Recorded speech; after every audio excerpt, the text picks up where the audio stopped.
What's up, I had not everybody? seen You didn't see it. Good. that. What's up, everybody? Rob Nakamura here with the High Chief, Zac Pauga.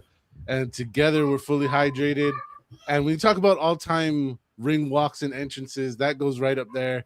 If you're of a certain age group, you were very, very much impressed, made impression by Chappelle's show and the Rick James stories of long ago.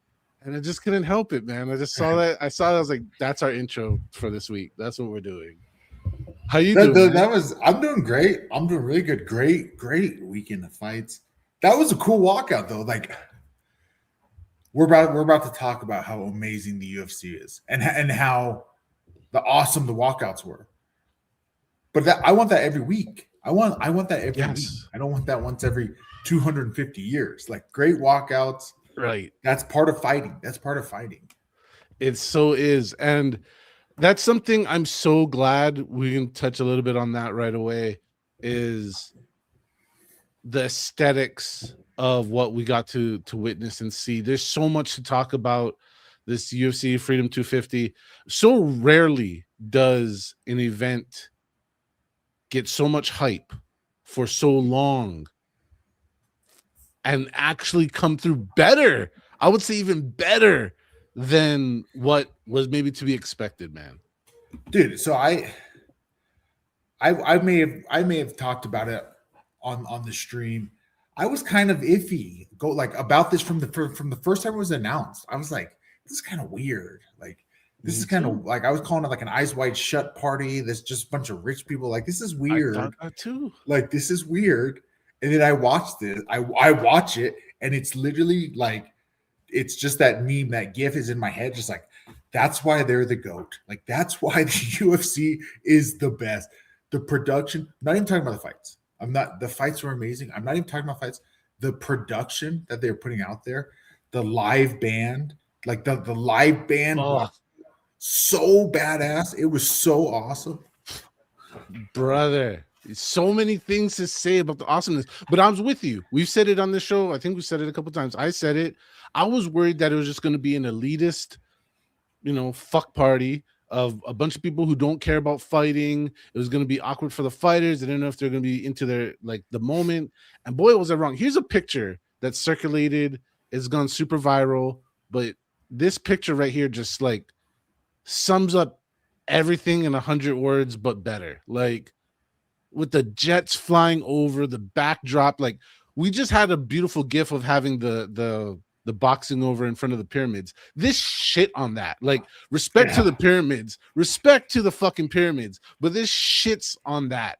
And with the color guard, everybody in attendance, the armed service members in attendance, just I think that the phrase on that post was something like no matter the amount of propaganda, you can't tell me this shit's not cool. I'm paraphrasing, of course.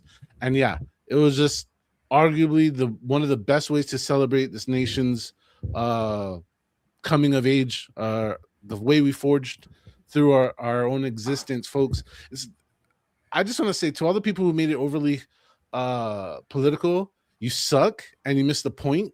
It was our collective as a nation, one nation under God, indivisible. Remember the words, folks.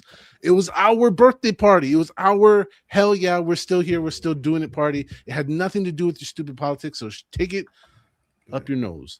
No disrespect, dude. That's it. It's not even at this point. It's like not even a debate. It's like before, like you and me, we watch everything. We watch the PFL. We watch everything. But after that was like the nail in the coffin, right? They've always been number one. And now it's like a distant number one. It's a distant number one. But if I'm gonna be myself, which I always am, I'm gonna say what you just said a little bit ago.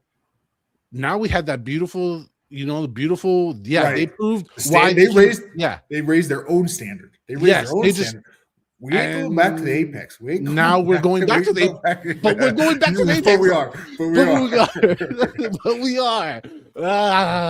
All right. Let's now, since we moved the high water mark up, can we move the average or the median up? That would be the new request, right? Keeping all things fair, still grateful for it. Still had a great time.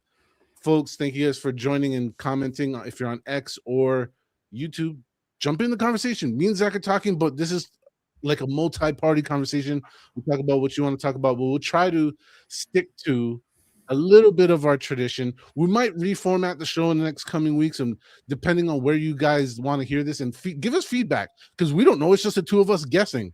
So we like to do the pump and dump, where we look at the most recent event, which was obviously UFC 250, right? We look at the entire card, all wonderful 7 fights of it. Anybody can get some love or admonishment based on their performance, all right? But, try to give some love, try to give some equal critiques. But we do that in the beginning of the show. So, folks, leave us comments if you're like, shit, sometimes I'm late and I'd rather this be in the later portion of the show. Let us know, because obviously drop videos and we're dropping clips, and YouTube makes me scrub them a lot of times by tomorrow morning. But we get away with it while it's live. So that's what we're doing. All right, my brother, what are we doing? We pumping or dumping? I'm dumping first. And I've got a micro dump and a fighter dump. So we'll go with the fighter dump first of Michael Chandler. Oh, dumping with good old Chandler. That was rough to watch. It was very, very rough for us. And I say this every week, right? My dump, Michael Chandler, is not because you lost the fight. I say this. I'm saying this every week. I've lost 6 fights. I've lost plenty of fights. Rufy has beaten lots of dudes. It's not a dump on every single dude that Rufy's ever beat. He's obviously amazing and fantastic. My issue with Michael Chandler was that, like, he looked so unprepared to fight. He just looked like a fish out of water, and that's not a good place to be in the top 15 of the top 15 of the UFC lightweight division. Like, there's a scene where he shot a double leg early, and I go, okay, like, Chandler's doing what he's doing to win, and like, looked like he never shot a double leg in his life. Didn't close his hands, didn't try to finish it. Literally just let it go and backed up. Was like rolling his ankles, like walking around. He looked lost and like an old man who doesn't know how to fight, and that's horrible for a guy that's been so good for so long. Man, you're so right on a lot of those things, but Father Time is undefeated, and he'll show up at your doorstep sooner or later. And in the lighter weight classes, it is sooner. And the fact that Chandler hasn't had, like, when was the last time Chandler had like an easy fight? Tony maybe, kind of, sort of. Respect to Tony. Love you, Tony. I'm not saying, so that's what I'm saying. If he was just slowing down, then it would be like, hey man, maybe it's like, hang up.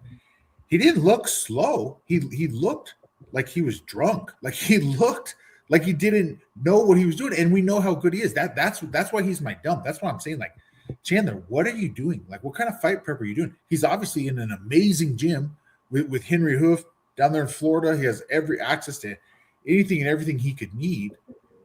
To go out there and give that performance is just strange. Like, it's weird.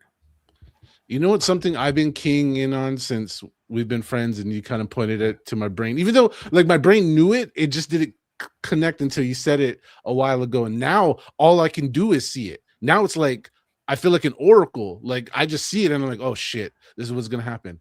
Is anytime the older fighter pre-fight is posting heavy about their physique, about their fitness, how hard they've been working, their fitness or their physique, I'm like, they're fucking dead. They're dead, man. There's nothing that's gonna come of this.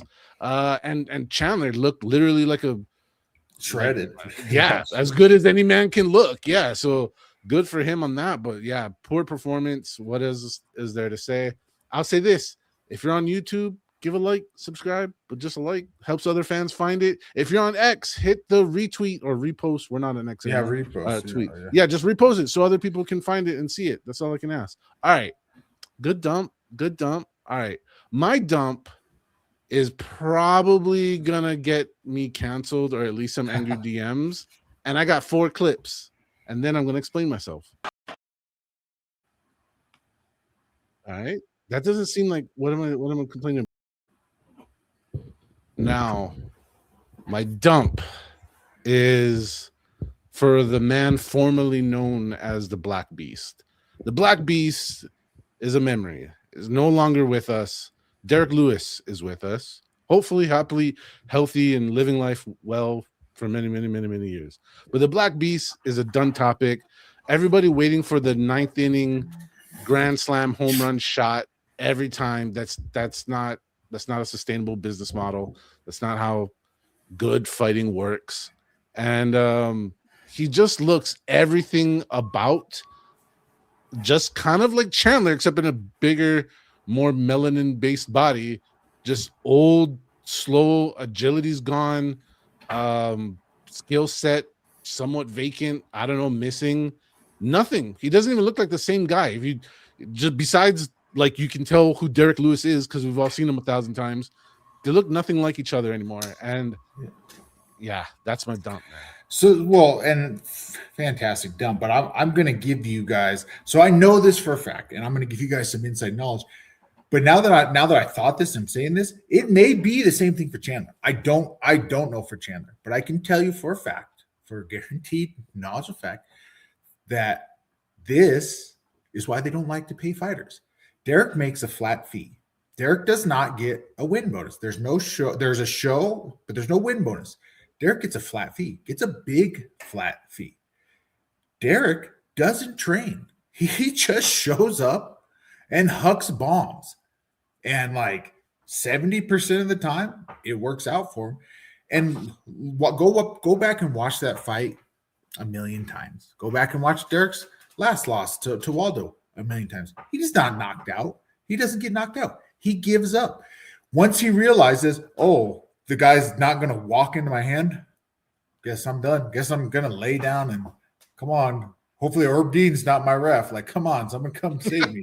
Like, that's it. And it's dude, this is why they don't like to pay fighters. This is why they don't like to pay us. Yeah. Well, I would like to say that this is something isolated to just fighting, but it's not. Everybody has maybe you do, maybe you don't. I don't know. But you probably have a favorite football player, a football team.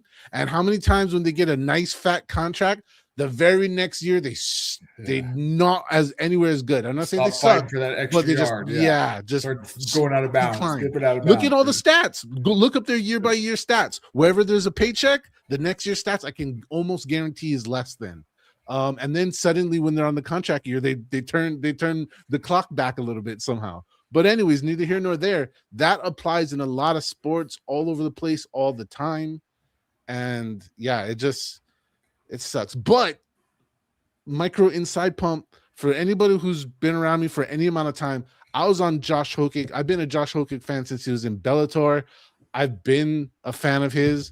Obviously, he was a former Niner fan, all of that. So I've been loving him for a long time, and I couldn't be more happy for a guy with his fifth fight, right? Like to be here now, 5 fight. We were just talking all the time about the UFC has a hard time making stars.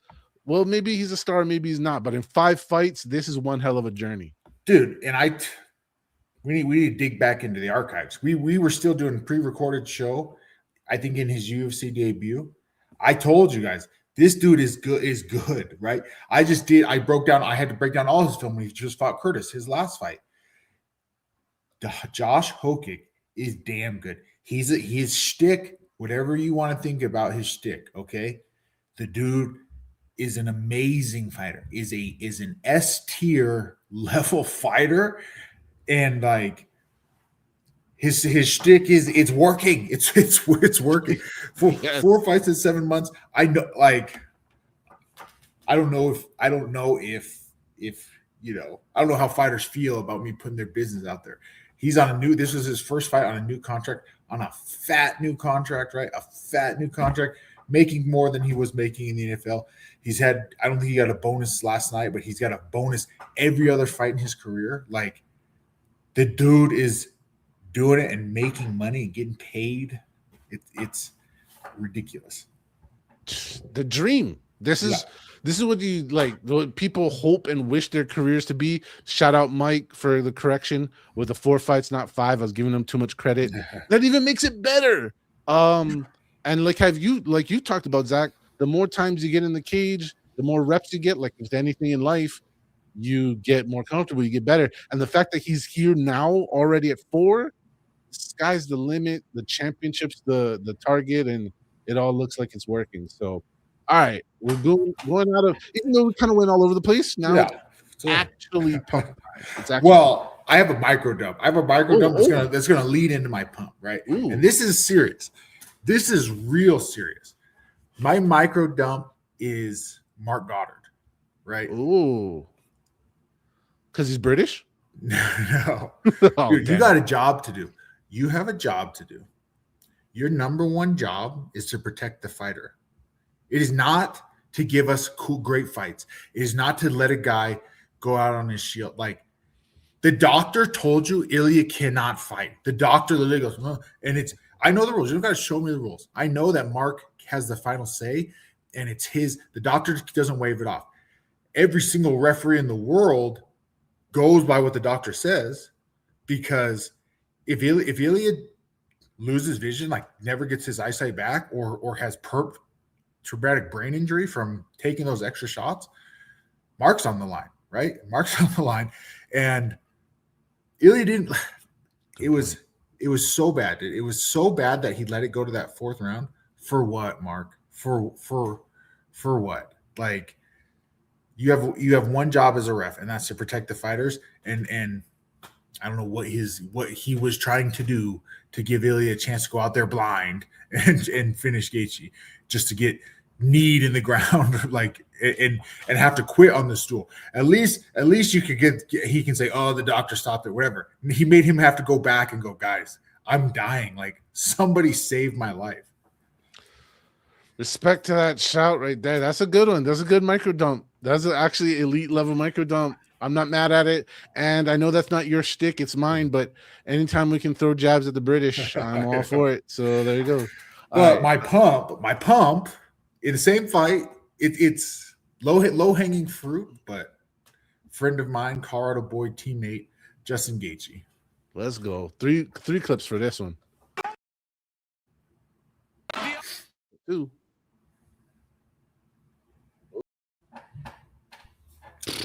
Like Boozy. Maybe the greatest performance at the greatest event in like UFC history, greatest underdog performance. And we said it last week, dude. We said it last week. It was a meme leading up to the fight. How good did Ilya look round 1 and 2? Ilya looked crispy. He looked amazing. He looked fantastic. And then you're sitting there at the end of round 3, and you've spent a year in custody battles, right? You haven't seen your kids in a year. You've been spending a year sleeping in a basement because can't even sleep in your own house anymore because your wife divorced you. Like that stuff doesn't make fighting easier. I know everyone thinks, oh, he's going to be so mad. He's going to be so angry. That doesn't make you fight better. That makes you quit on the stool when you go, what am I doing? And I've been killing this guy. He hit Gaethje with everything he had. And Gaethje said it all as well. Like, that's so much pressure to put on yourself when you say, I'm getting him out of there round 1. He's not going to last. He's not going to last. Oh, well, what happens when he does last, right? And then round 2, you put it on him even more. Oh, and he's still there, and he's still blasting you, right? And he's hitting you hard the way Gaethje does. Amazing performance by Gaethje.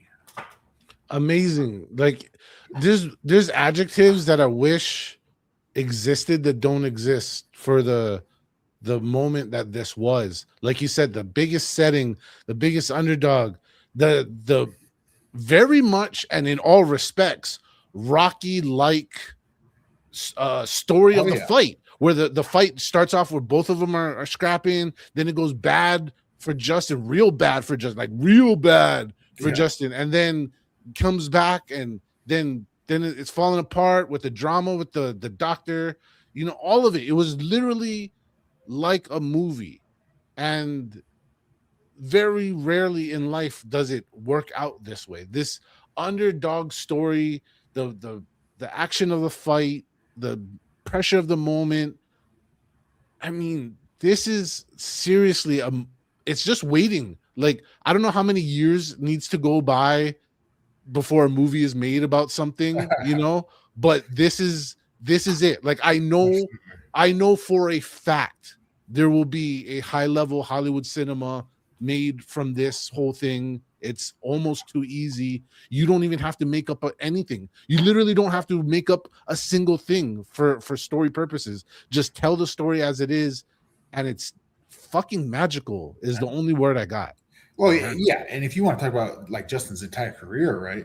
He's fighting for the belt. This is the third time fighting for the undisputed title, right? Fought Khabib, fought Charles Oliveira. He's fought the GOATs. He's fought the best of the best. Fought this dude who is supposed to be the GOAT, was supposed to be better than all of them, and made him quit on the stool. Like a movie, literally a movie. It's so beautiful and magical, and I wish I knew more words, but I'm just gonna lay on those two and just stay there with it.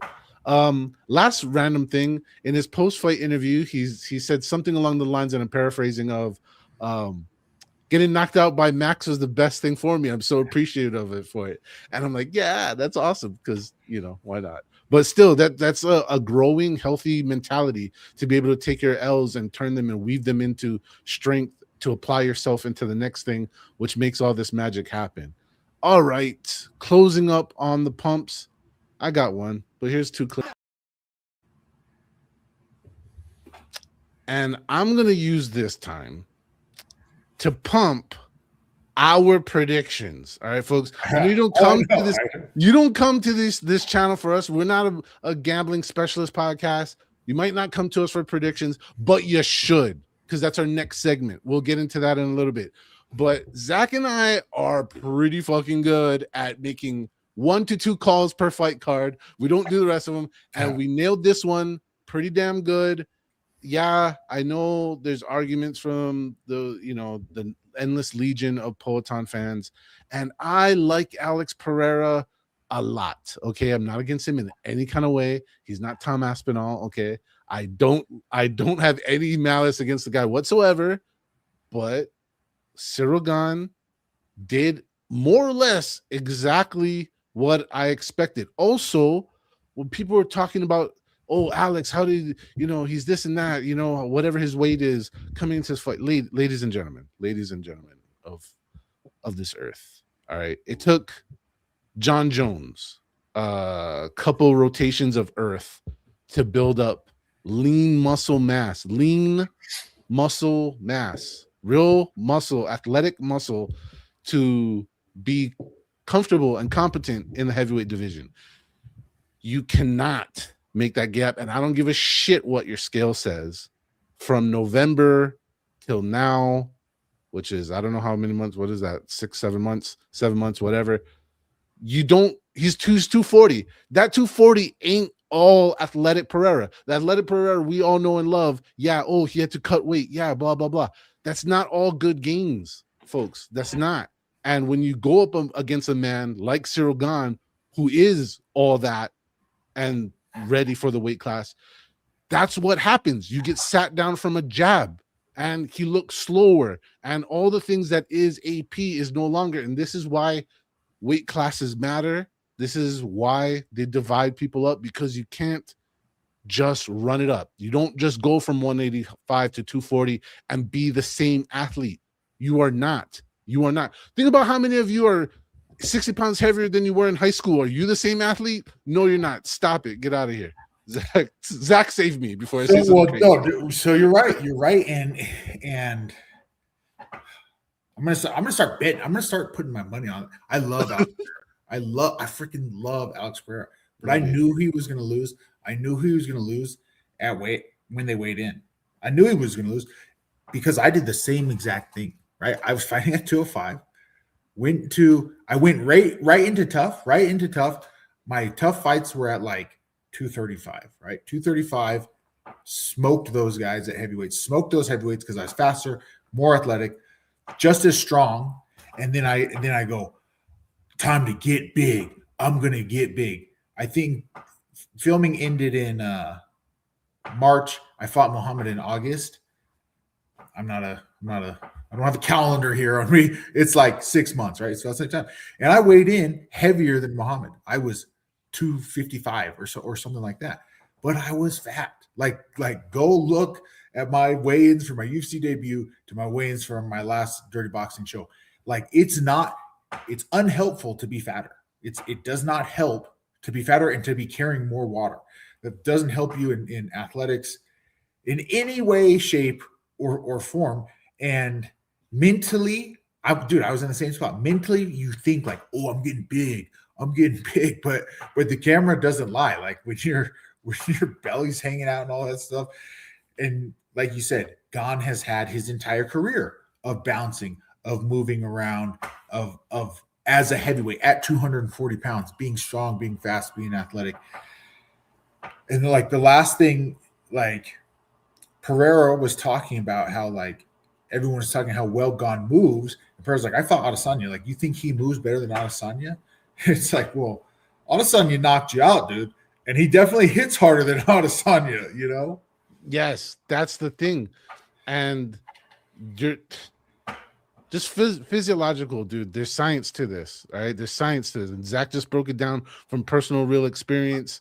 I'm just telling you as a guy, like that's just not how it works. And it just played out. It played out exactly how science dictates it should most of the time. Of course, he's a freak athlete. Of course, he's skilled. Yeah, he could have chinned him. Like, yeah, those are lower probability statistical outcomes than what did actually play out. So I'm personally more interested at Alex either taking some time off, but he's already kind of older, probably not the best idea. Just making checks, dude.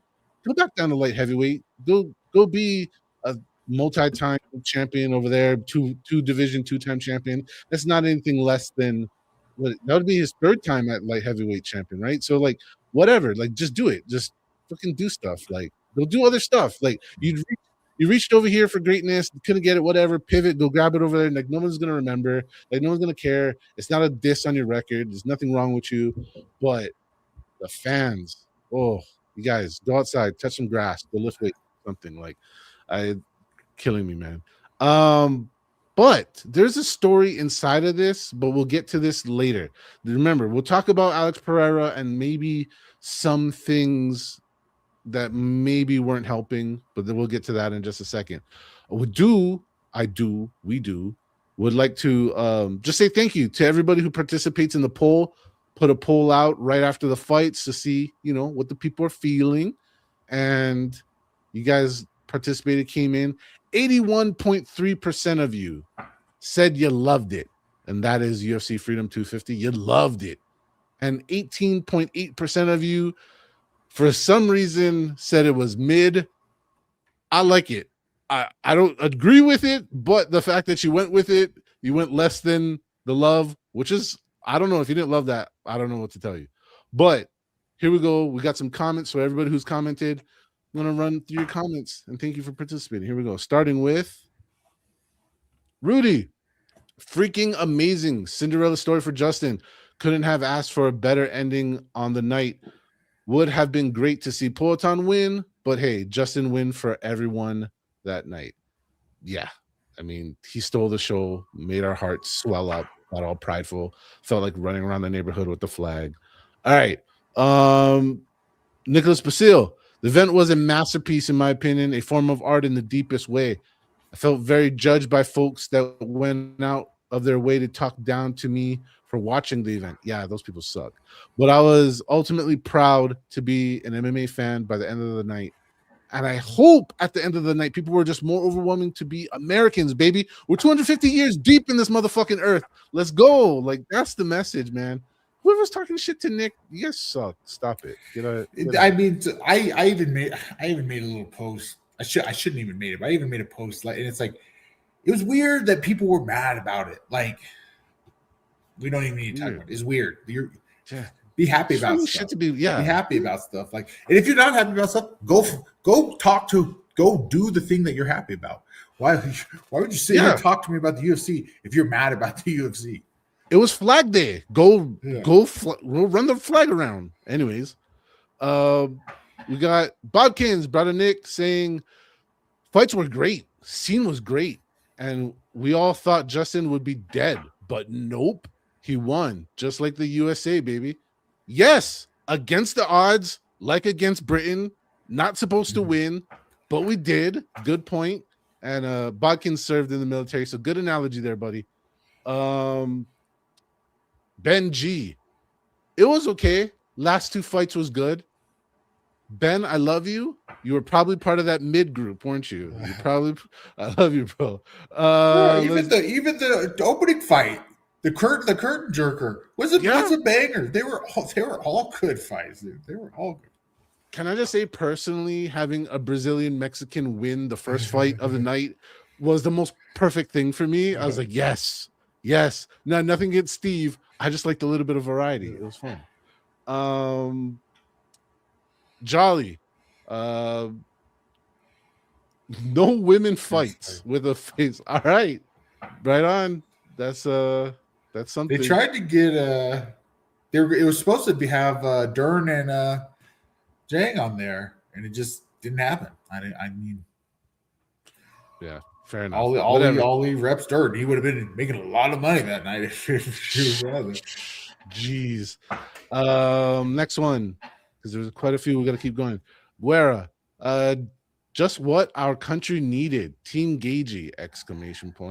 Yes, a good damn time and a lot of fun. Exactly what we need all the time. Joey McKenna, incredible card. No doubt. What else we got? We got Vita. He's got 2. He dropped 2 comments, so we're gonna give Vita a moment. Main event. Tapuria comes out, and I see him looking for the big shot, possibly slip, counter, and hit it out the park. Justin, as always, looking to land a lot of punches. He landed first and last. Don't celebrate before you win, which is so critical, bro. Having a pre-celebration party for your fights is the most stupid shit, retarded thing to ever do. So listen, dude, so you're correct. You're definitely correct. Had he won, we would be talking about how badass. Oh, he had the celebration party the night before. He had a funeral for Justin and knocked him out. Like, I can appreciate what he was trying to do, but we've said this many times. If you're going to do that, you got to be ready to deal with the shit afterwards. You got to deal with the blowback. Like, this is what happens. You know, I've been seeing so many memes about the funeral thing and people joking about, you know, oh, people remember you quitting on the stool at the White House and everything. You know. Yep, dude, you're now no mas at the White House. Dude. Yeah, no mas. Yeah. Vita again, the co-main event take. Zac Pauga made a great point about people and the way they perceive the heavyweight division. He's right. Alex went up in weight, but hadn't been able to acclimate to it. The heavyweight isn't the division to do so on the fly. Great point. Great night of fights. Yeah, we covered that. You know, well. I'm glad other people are seeing it too. But yeah, that's not the division to just show up in. All right, folks. Not like he should show up in any division. QLU. Every fight felt 5 times as intense as usual. The pageantry as far as backdrop, band, fighter promos, watch party, and walkouts made it epic. The UFC was elevated to a near level of Super Bowl last night. It was an event of all time. And I'm kind of, it's to me, I know nothing against the Super Bowl. Fuck yeah, Super Bowl. But this is a one-time thing. Like, there's no 250th birthday again. Like, this was it. Like, so it's a little bit sweeter just because of rarity sakes. All right. Shout out to all the best Super Bowl parties ever. DJ Rival Chief, right in, love it till my boy got killed. LOL.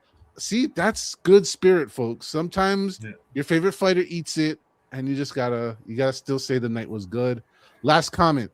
Curva Bliant. I hope I said your name. Respect. Fights need to end before 10 p.m. White House time. Heavyweight should be unlimited because Johnny Walker used to cut down to 205 from 250. Up kicks to down opponents should be allowed. How is Strickland more controversial than Josh Hogan? Talking about Strickland being banned. There's a lot to unpack. We can't get to there, but he hits on some core stuff on this podcast. We often talk about the open or global rules of MMA. Yes, super necessary. Yes, and the West Coast is the blessed coast. So I'm sorry for all you people on the East staying up to 2 a.m. to finish that fight. I don't know what to tell you. But yeah, that was stuff. But so you got anything else? Well, this comment right here, talking about Ilya again. This is just to rag on the Spaniard a little bit more, right? This is advice I got from Brian Dawkins long time ago. Two professional sports ago, right? If you know who B-Doc is, one of the best safeties of all time. He told me, right, that you can't get lost in the sauce, right? You can't get lost in the sauce, and that gets hard the saucier you get. So like, ooh, Topuria was starting to, he was saucy. He was real saucy, and he got lost in it. He was starting to believe his own hype. He was starting to believe all his own stuff. And that's the exact time that what happened, right? And it's hard, dude. It's so hard. And I think this is right. Like, he was believing all that stuff that he was saying, I'm going to knock you out in the first round. Do you know how many times Gaethje's been finished in the first round? Zero in like 27 fights. Like, come on, dude. Yeah, great call out there. Super solid. And shout out to rule number 5: never get high on your own supply.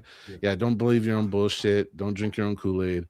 All that other good stuff that goes with it. All right, folks. Well, thank you guys for your comments. Keep coming. Keep bringing the conversation to us. We want to share it with you. Me and Zach are talking, but we want to talk with you guys as we move into the next round of things we like to do here. UFC predictions. All right, we're making a prediction for next week, and it's a real simple protocol here. We just go by what's on the poster. So if there's two guys, we want to talk about these two guys, and that's what we got. We got Manal Kape versus Kyoji Horiguchi, and I'm just gonna throw this out there. These are my two bloodlines. I am part Portuguese, part Hawaiian, part Japanese, and my bloodlines are fighting each other. So I don't know, Zach, what you got? Dude, this is a super interesting fight, and it's very, very competitive. I want Horiguchi to win for so many reasons. Just I love Japanese fighters. I love the connection. I think if I had to bet money, if I was putting money down, I would probably go with Kape. He's a little bit younger, right? They fought before. It's not like there's going to be something that he hasn't felt before. And like I said, he's a little bit younger. He's on a hot streak. Horiguchi is on a streak as well. I'm back in the UFC, but I just think Kape has that. He's been on a tear, and he's really shown his only hole is high level like wrestling style grappling, holding him down, and that's not really Horiguchi's game. So kind of like I was saying with Gon last week, I'm rooting for Horiguchi, but if I had to put money down, it would be on Kape. Right on. I can feel that. Now, honestly, I want to call pass, but we're not weeks here. We don't just sit on the sidelines. We get in the game and play. So as much as I want to just be like, let them figure it out, I'm going to go opposite of Zach this time. I'm going to go with Kyoji just for this. And I'm probably going to be wrong for this. So pick with Zach. My advice is go with Zach's pick. But my pick is I'm going with Kyoji Horiguchi because I want the story to unfold. I want a Japanese champion so bad because I want the UFC in Japan. Folks, in Saitama Super Arena or the Tokyo Dome, it's going to be not as good as UFC 250, but it's going to be a moment in time that you remember watching as a fan. So just for the plot, I'm going with that. Even though if I was putting money, I'd probably go with Kape, but my pick is Kyoji. So let's go Kyoji-san. All right. So predictions are done. And now we got like a whole bunch of other stuff to talk about. Probably going to run a little bit late, but there's so much shit going on this week. I'll try to get through it as fast as I can. But I do want to talk briefly about this topic. Poatan and his supplements. All right. Am I blaming his supplements for his performance? Maybe, but not the way you think. I don't know. I didn't take them. I don't know how they make you feel. Maybe they make you feel great. Maybe you can knock people out all of a sudden. Maybe your left hook becomes magical from taking his supplements. I don't know. But when you're spending time doing something just by math and how the universe works, it takes time away from doing something else.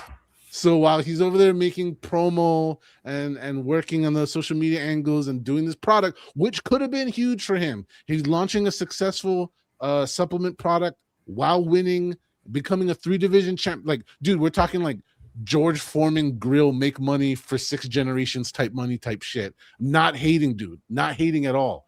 But once again, spending time making cute videos, interacting with the public, that's not time focused on the task at hand, which is trying to become champion. So I don't know, man. Do you think like when I'm saying getting lost in the sauce, like the UFC, modern UFC fighter has so many obligations to social media, to building their brand, to try to make money outside the league. You think it hits a critical point? What's your thoughts on this? Well, absolutely. And like, I don't know how many of you like operate in a like entrepreneur type business or work on that area. Like mental energy is a thing. It's a real thing. Mm-hmm. And it's a finite source. So I don't care if I'm still training the same amount, right? If you're not mentally locked in the same amount, or if you're spreading yourself thin mentally, you're definitely not getting the same amount. And it's too many variables at once, in my opinion. You want to have a supplement, just like you said, you want to have a supplement company? Great. Have one. You want to move up, go for three world titles? Great. Do it, right?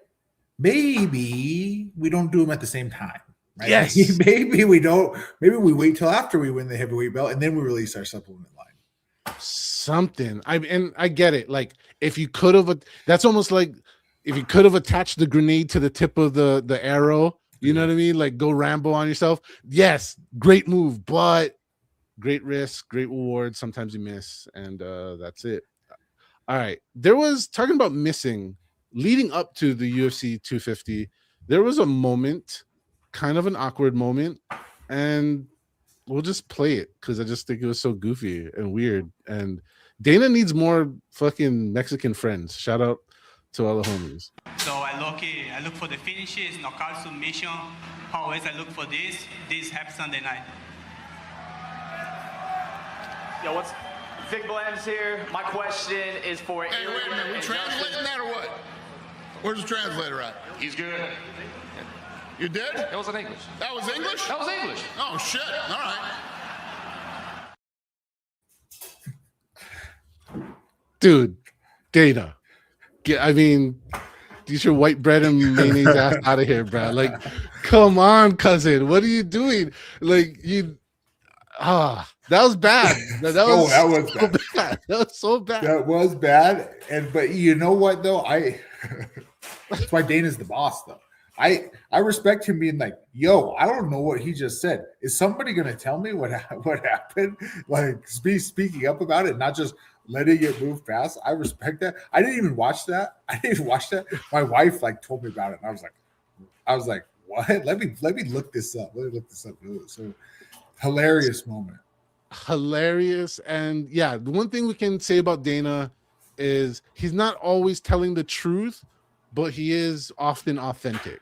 So, it's a tough line to walk. It is what it is. All right. Then Sean Strickland becoming temporary public enemy #1, but then becoming the people's champ and the real champ all at the same time. We have these photos from the event of him getting escorted. I guess he got tickets to the fanfare, which seems weird. He should be allowed in the public viewing area where the ellipse, or I haven't been there, but that's what they're calling it, the ellipse area where all the fans are piling in to watch. And then another photo here. Sean's up in the mix right there. I just want to correct the picture that was posted with this was like, oh, Sean gets escorted, fun with words, escorted out by the Secret Service. No, he got escorted out by the Washington, D.C. police force and the U.S. Marshals. Those are Marshals agents. Shout out to the Marshals, doing all the dirty work that nobody ever gives you credit for. They always want to give the other cool named agencies the credit. So shout out to all the people in the Marshals unit. But the point being, Sean just doing cool shit, pissing everybody off. I also want to give Sean credit for walking barefoot. Like, he didn't have any foot there. Like, that's what's up, my brother. Go barefoot. And dude, Sean is a good dude. He's a cool guy, and he's a friend of mine. and he's a good dude. And it was messed up that they didn't get him tickets to the event, that they didn't fight harder for the White House to clear him to be a part of it. That's what was messed up. However, like Sean, I haven't even texted him or talked to him about this. Like, you got sometimes you take an L, right? This is like a basketball game, right? Sometimes the other team scores. You don't just take the ball and punt it into the rafters. Like, you don't just go, "Oh, you guys think I'm a problem? Let me show up and cause a problem." He was like organizing like boxing matches at the Ellipse and like trying like wrestling people and stuff. I'm like, dude, I know you're the world champ. Do whatever you want. Don't listen to me, okay? But as an adult, as an older man who like has this stuff a little bit together, life could be way easier, right? You could have made your tweet, you could have let them know, and you could have had a great weekend with your wife, right? You could have done anything. You're a millionaire, Sean. You could have done anything, but you flew to DC and got arrested and got escorted by the marshals, man. Like, yeah, like, come on, dude. Yeah, there's so many other cool things to be doing, and I don't know. Like, I mean, maybe you can find out for us and let us know another time. But like, did he miss the rest of the fights? Because that's what I'm concerned for, Sean. Like, you go and do that, you get escorted, you get put in the holding cell. I don't know if he did or not, but let's just, if you're a regular person, you would at least get detained temporarily. You missed the whole fights. Like, you totally screw yourself. So I don't know. So I heard that he got into the event. That he was a good boy, kept his mouth shut, and like got in. I don't know if Nina got him in. I don't know how, but I heard that he got in and he watched the fights and was good and just chill after all of that. All right. So then, really, he's just teaching the youth of America to go fucking eat shit and then get what you want. Like, don't chill. Yeah, don't chill. Be obtuse as possible and just wedge your way in there. All right. Well, speaking of being as obtuse as possible, there was other fighting going on, believe it or not, this weekend. There's a lot of shit going on. And one of the most obtuse people on earth, Eddie Hall, who's a big, giant brick of a man, one of the biggest, strongest dudes that ever walked the planet, decided to go boxing against Tyson Fury's little brother, Tommy Fury. If you don't know him, now you know him. But, dude, Tommy is not small. He got really big for this event. Dude's always in great shape. It looked like he put on a lot of muscle and stuff. And fight was pretty damn good. And I was impressed on a couple different levels. But here we go. We got 2 clips. Dude, dealing with the world's strongest man, who it is not his first goof around in the boxing ring. He's been adjacent to combat sports for a minute now. So the whole like what usually works against big muscly guys, as in just run away for a round and a half and then you got him, that shit doesn't work against Eddie Hall. You got work to do the whole time. And I gotta be honest, I was pretty impressed by Fury's ability to sting, land some combos, and just stay moving, like moving. So I got a lot to say. I got a lot to say in a lot of different angles here. The first one, not even talking about Tommy, Tyson Fury. Like, what the hell? Well, I thought when he did a walkout at the White House, I thought he was going to announce that he was going to Zuffa boxing. Like, why did they have him walk out to just do nothing? Like, that was annoying to me. That I feel like there was a fumble of some sort there. Maybe the pen didn't hit the paper or something paycheck. That's all I'm gonna say. That's what I feel. I feel like the crypto didn't land in the right wallet or something. And they already had the walkout plan. Yeah, there's something going on there because he was sitting with the rest of the hired guns at Zuffa. Makes no sense. I don't know. Yeah, he was with Jai. He was sitting right next to him. Yeah, but nothing actually got said, and then he kind of passed the buck. He was like, "Well, wait for the other man to announce it." Like, wait, what? So you're here to announce that someone else is going to announce? Yeah, what was that walkout? But about this fight specifically, you're right, dude. Tommy did look good, but I've been getting so quietly enraged about these podcasts and stuff going on. So Eddie Hall is not the world's strongest man. He's the world's second strongest man. The world's strongest man is Brian Shaw. and they were supposed to have a fight in Abu Dhabi. They were supposed to fight each other. And Brian Shaw did his camp with us in Elevation, and like we trained together. And the fight totally fell through. Fight completely fell through. But like, and Brian is like the nicest human being I've ever met. Insanely nice, insanely helpful. And he's 450 pounds. He's like 6'8", 450 pounds. Literally the strongest man on planet Earth. But he's been doing podcasts since then, like talking about beating the shit out of us, like talking about how well he was doing.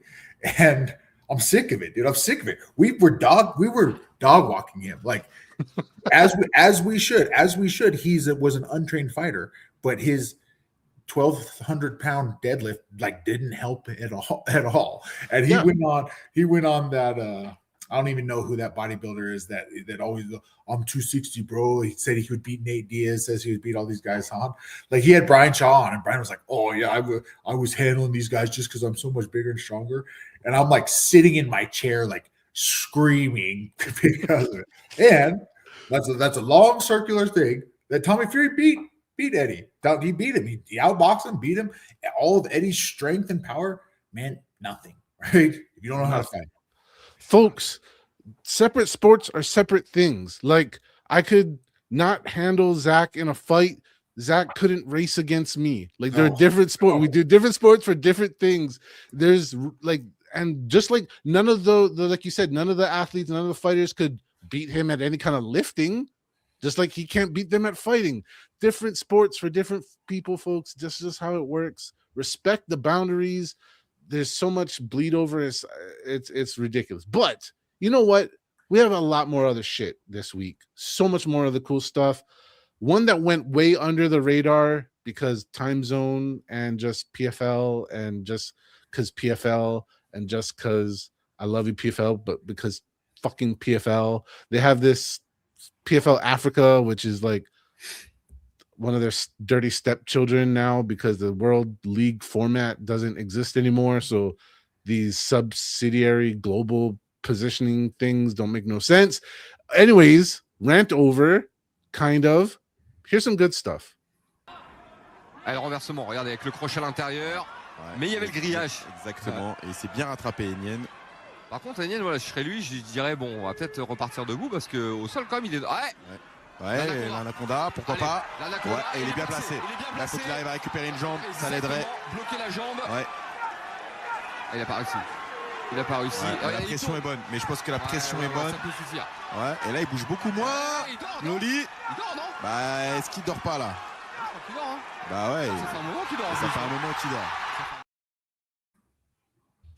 Now, obviously, you know, getting an anaconda choke is nice and dope, but I'd just like to point out that anywhere on the earth, refs will just let you eat it for a little bit. You know, that ref took his sweet freaking time checking it on that choke was sat for multiple seconds, but he just decided like, not me. I know. Maybe not. And that was my favorite. That's why I used that clip. Not only was the choke good, but the ref work was super mid, just like we got in the States. Dude, so I didn't even know this event was happening. I didn't even know it was happening. John Martin just started following me on X. I don't know what he wants. I don't know if he wants a fighter. I don't know if he wants to be on the Fully Hydrated podcast. But come on, John. Let me know, dude. Let me know when your events are. Just send it to me, and we'll announce them here on Fully Hydrated. Because I literally didn't know there was a PFL event this weekend. I'm going to tell you, Zach. I get emails from them, and that's the only way I know this shit's happening. Because social media seems to be taking a shit. People in media, hey, I know it's not the most popular avenue, but you want to be different, you have your own content. Here's just a little advice from a guy who was in media and made money from it. Cover the PFL. Do it. Just do it. Go do it. Go right now. All right. And if you guys want to see PFL fights, because I'm like probably the one of 5 American PFL fans besides Zach, you can watch the PFL Full Africa event on YouTube. Go back on there. But here's one. Here's a quick highlight because it was really awesome. Loading up on the single shots. No confidence behind it. Oh, good left hand from Pascal Chame. Beautiful, Christine. Oh, my goodness. Look what it just happened. Flying knee. And folks, just let's put this in here. Flying knee, because we're gonna see a lot of flying knees for the rest of the stuff that we got tonight.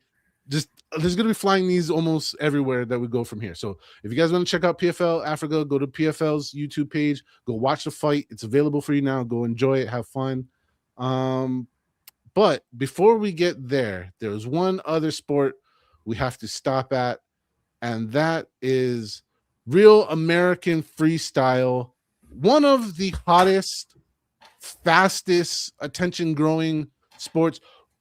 For the longest time, wrestling just kind of like this background noise that we knew was critically important to combat sports, but got no love. Nobody was really wanting to watch it. Some hardcores would dive into the NCAA finals when they happened. But other than that, wrestling was just like somewhere, and nobody was watching it. We didn't care. Now, people are caring, and I just want to give a little bit of shout out and love to the RAF for having a milestone in their career.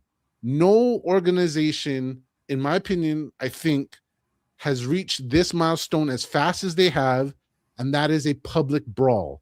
Every great organization has a public brawl, but you guys got there damn fast. This So is here their we go. second one. This is their second one. Oh, is there a second one? My fault. I'm lying. I'm lying. Here we go. I've never seen a fall from a fireman's carry. Never in my life. Oh, gosh. Here we go. It is mayhem in St. Louis. We saw a kick from Dennis. Chimaev wasn't going to have it as he kicked him back.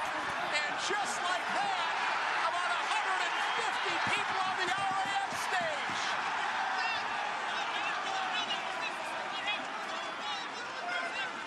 I saw Dennis kick Chimaev, and then Chimaev kicked him back. Dennis started it.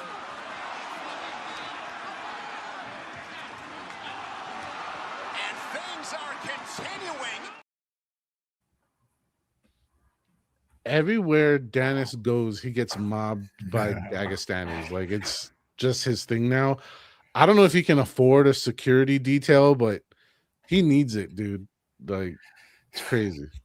So our RAF is awesome, dude. It's really, really cool. They put on a good show, and like I don't know where like freestyle wrestling like lost interest. It's cool. Like wrestling gets a bad gets like bad exposure because of how wrestling works in the UFC. Collegiate wrestling and freestyle wrestling, you're like not allowed to stall. You're not allowed to just lay on guys and make it boring. Like that's against the rules. Freestyling is so damn or wrestling in general. I like folk style more, but it's so damn entertaining. In RAF falling apart. Tongue's falling apart here. RAF is like they are paying guys. I can't go to my fourth professional sport because I'm not that good of a wrestler, but they're paying guys like what guys are making on the Apex. It's not hundreds of thousands of dollars, but like what guys are making in the Apex is what RAF is paying, and it's like that's a livable wage to be a professional freestyle wrestler. It's really cool, but now it's our show's going to get canceled because Rob had to put this on here, and it's like, what is the deal with these caucus fighters? What is the deal with the Caucasians? Because our men, and it's not just the individuals, right? Hamzat got mad and kicked him. Okay, grab him and pull him off. His whole team clears the bench and just starts swinging on people. The same thing happened with Armin when Armin fought that. That's right. That he smushed him, right? Yeah. And then his team comes in swinging. Like that's the problem. It's not, we have a few wild guys. Tony Ferguson is a national champion in college NCAA. Defended by Saruki. No, Armand plants him down, and that is going to be big points for NCAA at Grand Valley State University. Here we go, Sarukian. He's got him in the air. This would end it. It's definitely four. That'll do it. Not as devastating, but it's still a four-pointer. 10-0. The match is over, guys. Super sorry. My finger hit the button. I didn't mean to cut you off. It's all right. Speaking of Armin Sarukian, right? He was cool that time. but like, I guess it's like a racial thing because we just don't talk about Caucasians, true Caucasians, people from the Caucasus Mountains very often. But it's like, can we not invite them to stuff? Because like no one there has their heads on to be like, hey, maybe we shouldn't get in a fight here, right? They just clear the bench every single time and swing on each other. I like what you're saying, but I more want to start a Caucasus region baseball team. So they clear the benches, just charge the mound just run it all the time, Yeah. every time. I think that's the next evolution of sport. We need that. We need that in our lives. All right. Yeah. RAF's got to get that under control, or else that's gonna kill the league. That will kill Yeah. the league if there's bench clearing brawls every event. It's been the last two. It's been the last two. Like we can't keep doing it. All right, real quick, in the world of boxing, Bam Rodriguez, Jesse Rodriguez by the government standard, but we all call him Bam, went and, well, you know, I could talk about it or I could just show it to you if I could get to the clip that I had prepared, kind of, sort of. I thought I did. Oh, here we go. Oh, best part is this is the official angle, and then we have an alternative angle. So let's watch the real one. Was earlier. It takes a lot of energy to. Oh! What a shot from Bam Rodriguez! And Vargas is flopping on the floor like a fish. I think he's done. Shout out Todd Gresham for that descriptive flopping on the floor like a fish. That's cold-blooded. Brada just lost his world title. Now he's getting freaking dragged by the announcer, flopping on the floor like a fish. Now, unfortunately, the way the camera angle there didn't really show it as good, but somebody in the stand shot this, and god damn, this is sweet.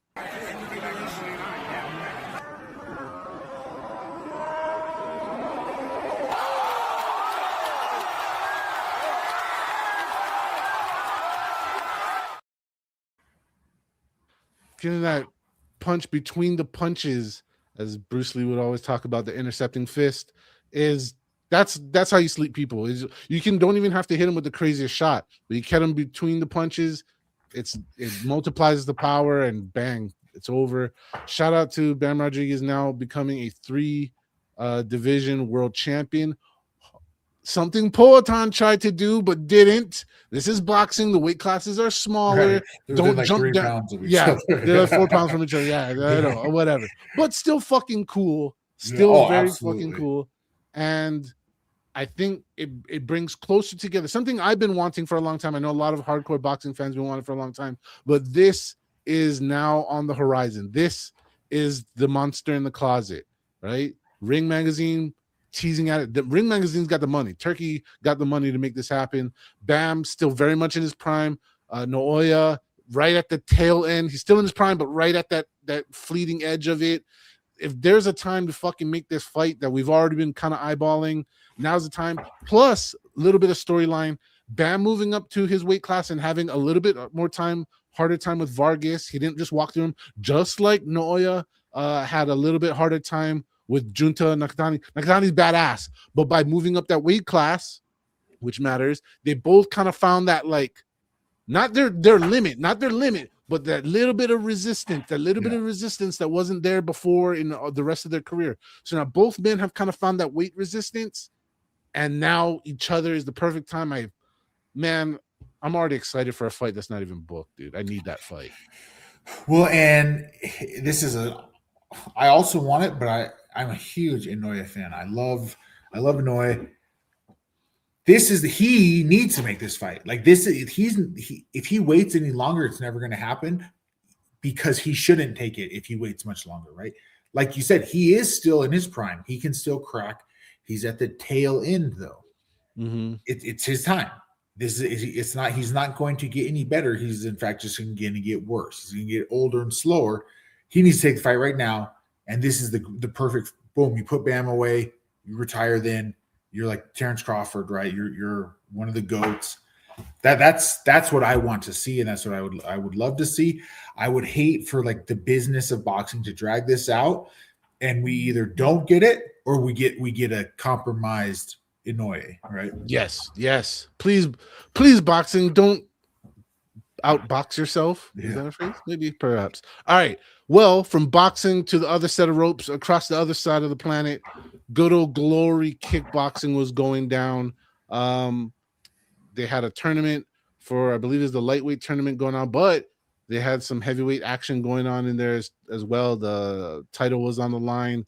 There was some good stuff, and these couple moments that I think you guys. That, folks, was in a sudden victory round. We talk all the time on this podcast about merging of ideas.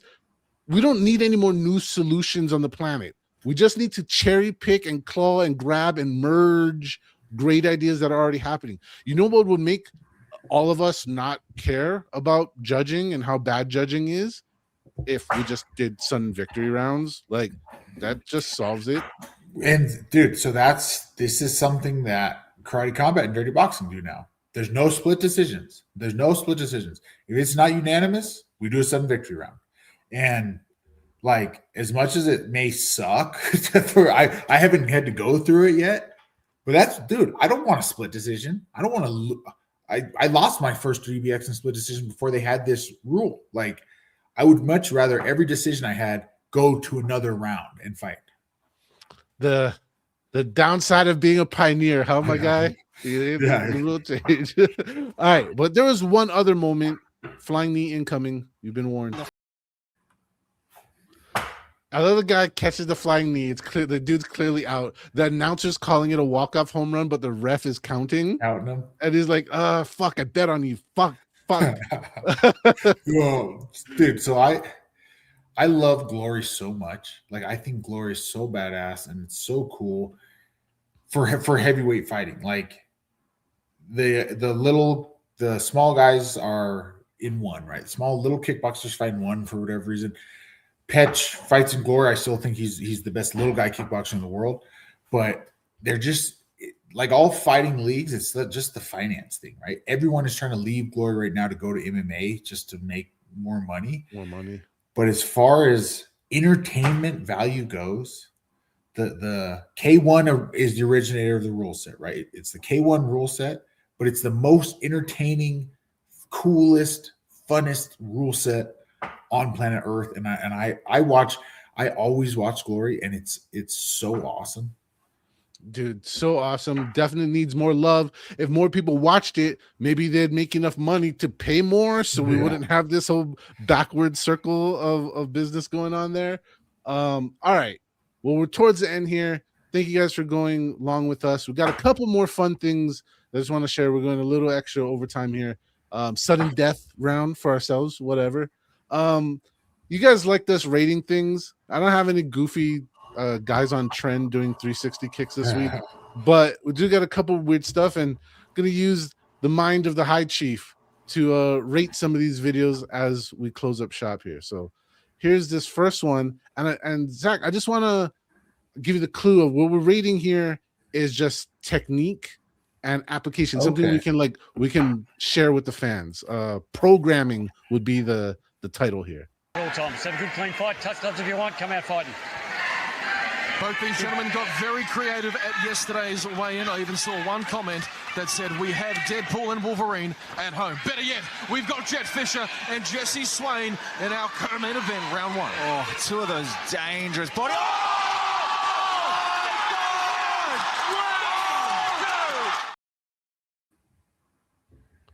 The old go low early fast, and then up to your face. Dude, that was... I thought it was going to be like a joke or something funny. That was like, other than his stance was a little goofy. That was amazing. Stab him twice with a front kick, then just whip the kick up high. That was a 10 out of 10, man. That's as like good as you can get for a head kick, where they just lock up and go out. Yeah, lock them up, send them home. And just that, come out quick, go low, repeat, go low, programming their eyes and their reactions to stay low, obviously, in the moment. Obviously, it was a main event fight, so nerves are high. I thought, obviously, the technique was solid, but the game plan was very elite, and I like that. And that's what one thing I'll add to that as well. This is something I'm learning as I go through my fight career. For anyone that's listening, that's like a fighter and listens to this for inside fight tips. Like when you've made your read, just launch it. Like there's no need to go low 25 times, right? He went low twice and goes, all right, I've set my kill shot up. I'm gonna send it, right? He didn't wait on it. And that's how you get a 15-second knockout. That's it right there. Solid advice, man. All right. Now we've had some. You threw your jab at Goddard earlier. I threw my jab at random PFL Africa ref. But rate this ref.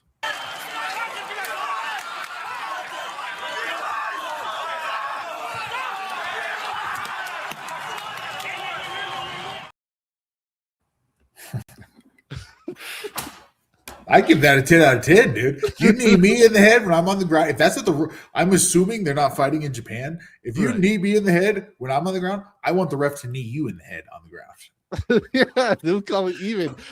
He went in there like a crowd control cop, man. He's just like not having it. Just, get out of here, boy.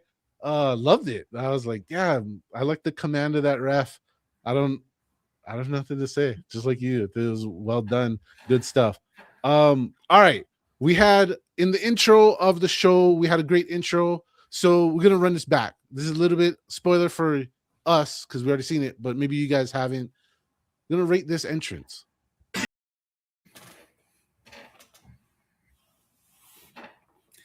That's dude. That's a solid worker. That's an 8 out of 10. I'll give it a 9 because I like Rick James. That is a top 10 walkout. I always think about that. Like, I always want to do something like that for my walkouts, but I'm like, did they have to like choreograph it? Did they have to practice that? Was that part of practice? Like, did he have to part of practice doing that? Okay, I don't want to do that. Like, there was a whole like minute 30 before that, bro, where he's using a guitar, like obviously fake because he has got gloves on. Yeah. He's like dancing around. The other girls are being background dancers. It's like we caught the tail end of it, you know. So yeah. Well, then you got to pay those girls too, right? Like that cuts into the fight. That cuts into the fight purse, right? You got to pay. You got your coaches. You got your manager. Now you got your backup dancers. Oh, yeah, I don't know. Hey, just remember, MC Hammer went broke paying backup dancers. Yeah. That's all I'm gonna say. All right. So that was an 8 out of 10, maybe 9 out of 10 entrance. What about this entrance, though, bro? That one was bad. That was bad. That was a 9 out of 10. But and Glory does badass walkouts, and I've been blessed to be a part of one. I was part of Alistair when he fought Badr Hari the third time. I was part of his walkout. I wasn't a part of it, but Rico's last walkout as a Glory fighter, right, was probably maybe the greatest walkout of all time. It was super similar to that one, but they were like dressed as like Roman guards and walk out with each one of his championship belts that he's won, which was like 37 of them, and just stood along the line as he walked past all his title fight belts. But the Glory does great walkouts. That is awesome stuff, man. All right, this one is maybe my favorite one, maybe the best of all time. Here we go. Rate this entrance.